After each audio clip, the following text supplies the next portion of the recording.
Here we go.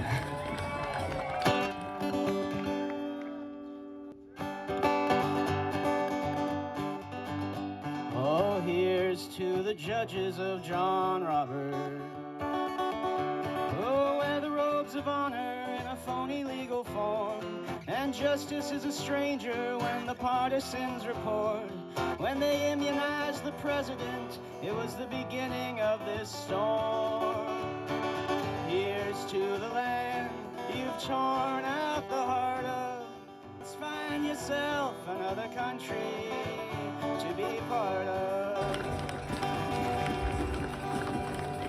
And here's to the state of Stephen Miller. For underneath his borders, the devil draws no lines. If you drag his muddy rivers, nameless bodies you will find.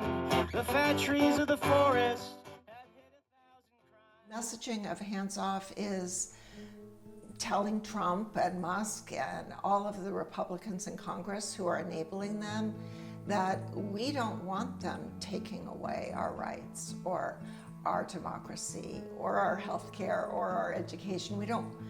We're not going to allow them to take away all that we hold dear in America. So hands off, back off. We don't want this.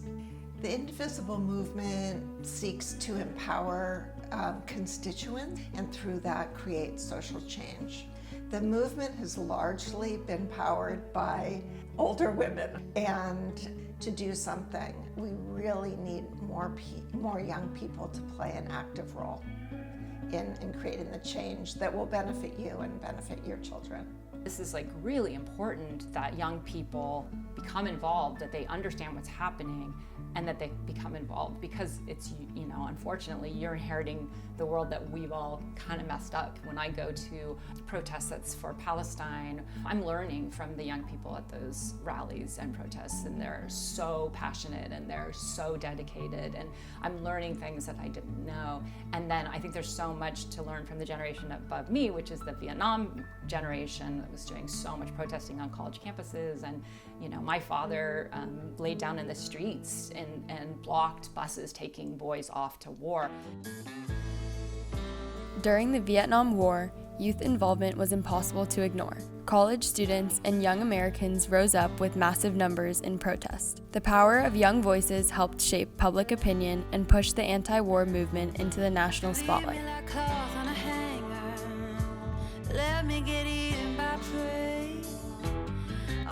Today, protests still occur, but youth-led energy is more distant. The contrast is stark. The youth activism we have seen throughout American history is on the decline.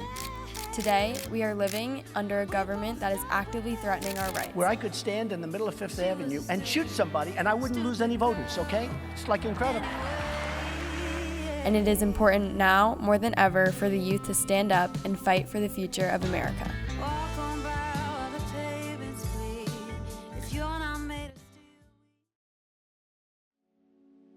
Waking up on September 9th, 2020 to the Bay Area descended in orange haze and particulate matter and this apocalyptic sky. And for me, that was a really striking moment because I felt like that was a glimpse into the future that as young people we're all inheriting if we don't take action right now. Since then, President Trump has reversed major U.S. policies on energy and environmental regulations, marking a setback to President Trump's agenda to freeze climate spending across the government. President-elect Trump said he wants to get rid of virtually all of the Biden administration's climate change regulations intended to cut carbon emissions and to move away from fossil fuels. It's called Drill, Baby, Drill.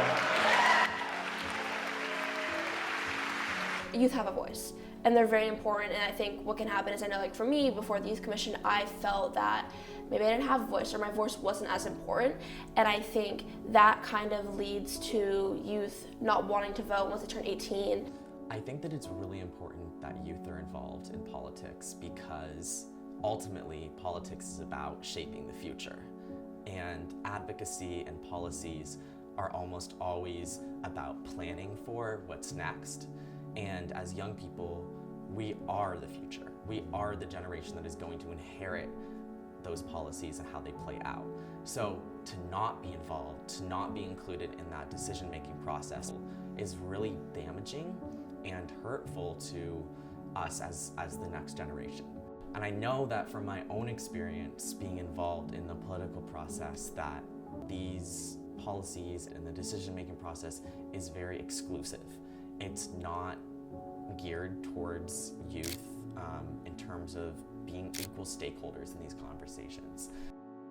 I feel like there's this way that we all need to come together, because there are things that the young people are doing that can teach the older people. I think what's been really hopeful to me is to see that this is a very clarifying moment. People are starting to put the pieces together that Trump's elite class derives their power by dividing us apart. I think I've seen in the past few months such an enormous base of people mobilizing and coming together, whether it's the hands-off protests, whether it's actions to protect the climate. And I've seen so many different people show up who I never thought would ever go to a protest before. And it just goes to show that people are pissed off and they want to do something, and they just need to find like the avenue to do it.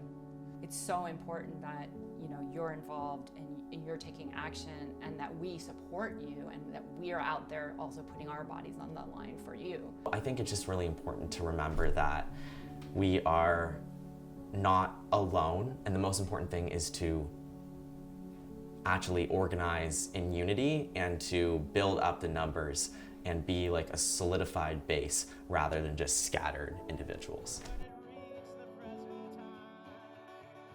Oh, here's to the land you've torn out the heart of. Find yourself another country to be part of.